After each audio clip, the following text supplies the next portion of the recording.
He utterly hated Raymond Burr. Now we know the reason why. Born as Stephen Lester Reeves on January 21, 1926, in the small town of Glasgow, Montana, Steve Reeves entered the world in a place known for its wide-open spaces. Reeves spent his early years growing up amidst the rugged terrain of the American Northwest, a region that shaped much of his resilience and character. His family eventually made the move to California during his formative years, joining the wave of Americans migrating westward in search of stability during the hardships of the Great Depression. From early on, Steve Reeves showed remarkable discipline and a burning drive to better himself in all aspects. His passion for fitness took root during his teen years when he stumbled upon bodybuilding as a way to transform both his health and his appearance. Once he started lifting weights, his dedication was immediate. He spent endless hours sculpting his body with the focus of a devoted monk. Reeves received his education at Oakland Technical High School, where he began to stand out for his strength and character. He later joined the United States Army and distinguished himself during World War II, particularly for his service in the Pacific Theater. There, his physical abilities were so impressive that they became legendary among his fellow soldiers, who often watched in amazement as he performed incredible feats of strength. Returning to California after his military service, Reeves threw himself into the competitive world of bodybuilding. By the late 1940s, his name became a dominant force on the bodybuilding scene, a testament to years of unwavering effort. While many competitors focused solely on size, Reeves' body symmetry and classical form set him apart and made him an icon. Reeves achieved several major victories in bodybuilding, winning titles like Mr. Pacific Coast in 1946 and Mr. America in 1947. He continued to ascend with a Mr. World win in 1948 and capped his competitive career by claiming Mr. Universe in 1950. These triumphs solidified his status as a paragon of physique, an image that fused classical beauty with raw strength. Hollywood quickly took notice of Reeves, drawn to the powerful yet refined figure he presented. Producers and casting agents saw not just a bodybuilder, but a man who could lead films with both presence and charisma. To transition smoothly into acting, Reeves began training in voice and drama, laying the foundation for his next pursuit. Although he started with small parts in American films during the late 1940s and early 50s, his fame didn't ignite until he ventured abroad.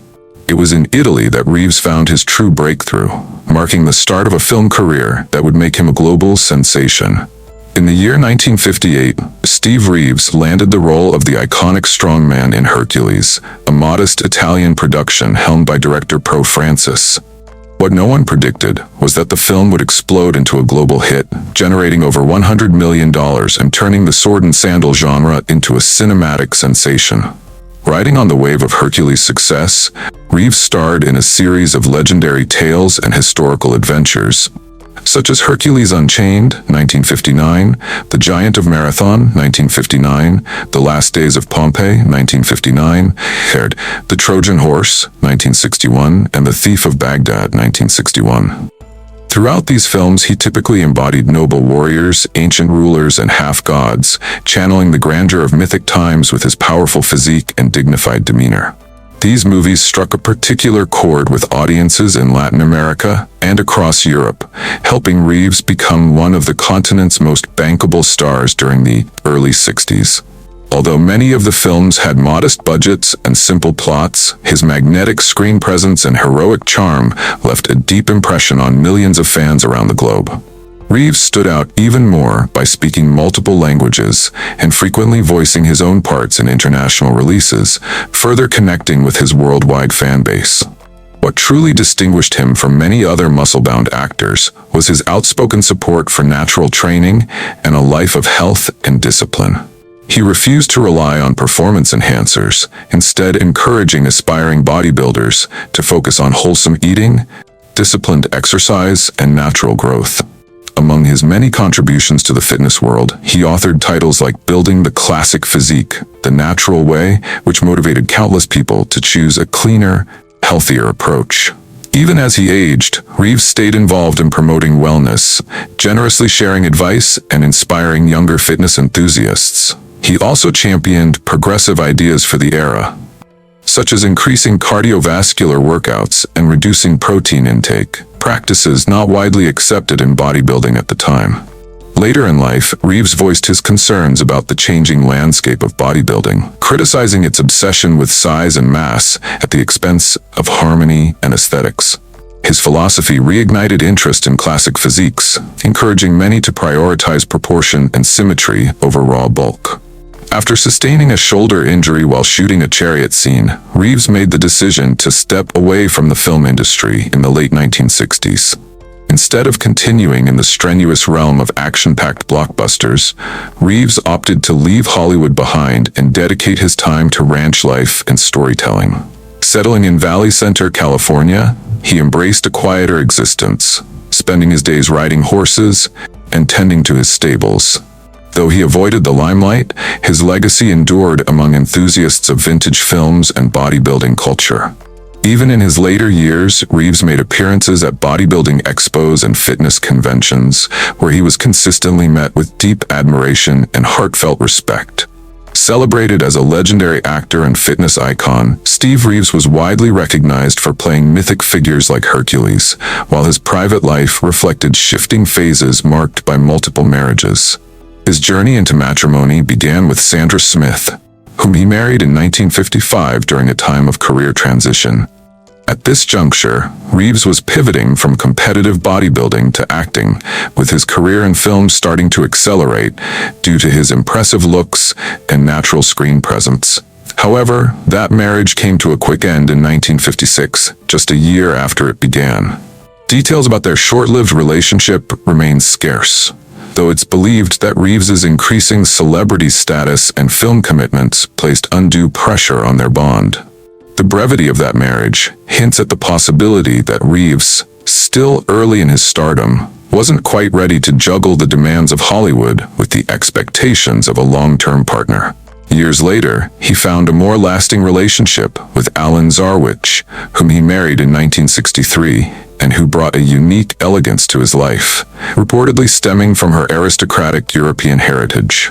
Their union began during Reeves's golden era as a top international film icon. By the early 60s, his name was well known throughout Europe, especially in Italy, thanks to his roles in beloved sword and sandal epics. Alan remained a steady presence during these high-profile years, offering unwavering support as Reeves took on intense filming schedules and physically challenging characters. Throughout more than 25 years, their bond grew stronger through shared respect and affection, lasting until Alan passed away in 1989. Reeves was hit hard by her death, with friends recalling how deeply it shook him emotionally. She was more than a partner to him. She was his closest friend, and the person he trusted most during the prime of his career. Eventually, after spending years in quiet mourning, Steve Reeves welcomed a new chapter with Deborah Ann Engelhorn, who became his wife in 1994. He entered this third marriage well after stepping away from the limelight, having chosen a life of calm and retreat. By then, Southern California was his peaceful haven, where he focused on writing and advocating for natural bodybuilding, fully embracing his legacy. Deborah added a fresh sense of happiness and balance to his later years. Rather than being shaped by the chaos of his earlier fame, their union thrived on calmness and mutual passions. The couple collaborated on numerous ventures. Fitness publications and educational outreach on healthy living were among them. In his final phase, Deborah played a key role in ensuring Reeves's influence and memory lived on. Their time together reflected how even a life filled with triumphs and losses still calls for human connection and emotional support. Among the many people Reeves encountered in Hollywood and beyond, Raymond Burr provoked the most intense dislike. Despite Reeves's reputation for keeping things cordial with fellow actors, Burr remained a glaring exception. To many who've analyzed their careers and personal dynamics, the friction between the two had deep roots. A primary source of their tension stemmed from the vast differences in how they approached work and life. Though once a competitive bodybuilder turned disciplined actor, Reeves frequently found himself irked by Burr's dominant and occasionally abrasive nature. Known for a flair that could border on theatrical both on and off camera, Burr's assertive demeanor often clashed with Reeves's more grounded and no-nonsense disposition. To Reeves, Burr epitomized a side of Hollywood that he couldn't stand, filled with ego and political maneuvering. Despite earning fame through roles in legendary sword and sandal classics like Hercules and The Last Days of Pompeii, Reeves's journey was anything but smooth, marked by constant battles with studios and typecasting. His physical appearance often led to him being pigeonholed, and Reeves regularly expressed dismay at being judged on his looks instead of his ability. Meanwhile, Burr's confident maneuvering within the industry, in ways that seemed calculated and insincere to Reeves, only added to the divide between them. Their personal run-ins rarely helped bridge that gap, and the few times they were forced to interact, whether during work or at social events, the tension was unmistakable. Stories from those present often recount how Burr would subtly undermine Reeves, treating his achievements as trivial and positioning himself as the more important figure. Moments like these left a lasting impact on Reeves, fueling his growing animosity. Above all, Reeves held sincerity and warmth in high regard, traits he believed Burr sorely lacked. Burr's sharp-edged ambition and rumored cold approach to relationships grated harshly against the values Reeves cherished most. While he may have enjoyed stardom and admiration, Reeves never lost touch with his modest roots, always emphasizing respect and camaraderie.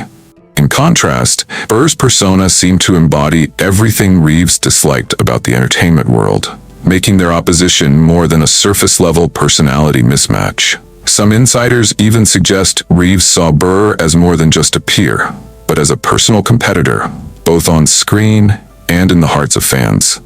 Burr's fame, especially through his defining role in Perry Mason, earned him accolades that Reeves may have viewed with a mix of admiration and bitterness. This mix of rivalry and unresolved friction only made Reeves's feelings toward Burr more intense. What started as a discomfort with Burr's personality eventually turned into a firm and lasting resentment.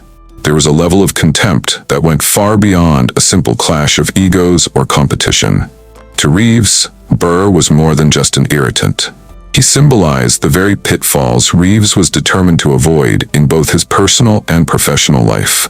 While Reeves often came across as gracious and composed in the public eye, those within his inner circle were well aware that his animosity toward Raymond Burr was deeply felt and impossible to miss. No individual stirred such intense emotions in Reeves as Burr did. He truly stood out as the person Reeves disliked the most. The sport of bodybuilding, in Reeves's eyes, should have always focused on wellness rather than chemical enhancements. Few statements resonate as deeply as that one. It perfectly encapsulates the lifelong philosophy that Steve Reeves upheld through both words and actions.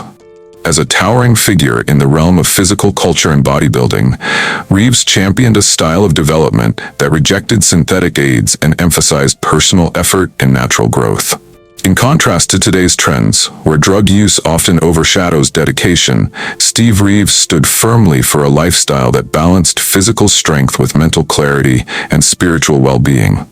During the mid-1900s, Reeves rose to stardom, at a time when bodybuilding remained largely untouched by commercialism or performance-enhancing drugs. The ideal physique he maintained, known for its symmetry and classic proportions, resulted from years of disciplined training and clean living, not chemical shortcuts. His achievements served as living proof of what could be accomplished without relying on enhancements.